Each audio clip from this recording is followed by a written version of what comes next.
Round 1, fight! Totalement contre. Il y a vraiment une unanimité des syndicats de police qui sont quand même des professionnels de la sécurité sur ce sujet-là, parce qu'on sait qu'aujourd'hui c'est tout sauf la bonne solution à apporter.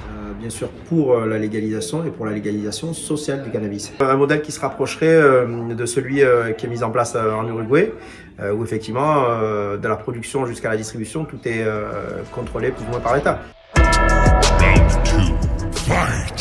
Aujourd'hui, on sait très bien que, de par un grand nombre d'addictologues, les narcotrafiquants ne feront qu'augmenter le taux de THC, qui est la matière, ce qui permet de planer. On se retrouve avec des marchés parallèles plus importants. Il est impossible, je pèse mes mots, des narcotrafiquants qui génèrent des sommes dantesques. Il est impensable de se dire que cette personne va se rentrer, va faire un commerce légal et se mettre à payer des impôts. C'est totalement être hors sol que de penser cela. En réalité, c'est l'effondrement économique des réseaux. Je veux dire, si vous mettez en place une politique tarifaire, une politique économique, une politique de distribution qui est suffisamment attractive, il y a un marché qui va exister, c'est le marché d'État, légal, et le marché noir va s'effondrer. Et dans une lutte à mort capitalistique, ce qui se passe dans les quartiers, c'est juste le contrôle de zones commerciales. C'est ça qui se passe. Sauf que les transactions commerciales ne se règlent pas à coup d'huissier ou de courrier. Se règlent malheureusement à coup de balles de Kalachnikov.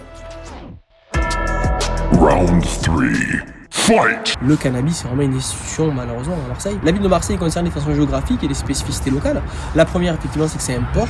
Donc il y a des facilités d'acheminement beaucoup plus importantes qu'ailleurs. La seconde chose, effectivement, c'est que nous sommes pas loin du Maroc, effectivement, qui est un des pays, pas le seul, mais qui est des pays producteurs de résine de cannabis.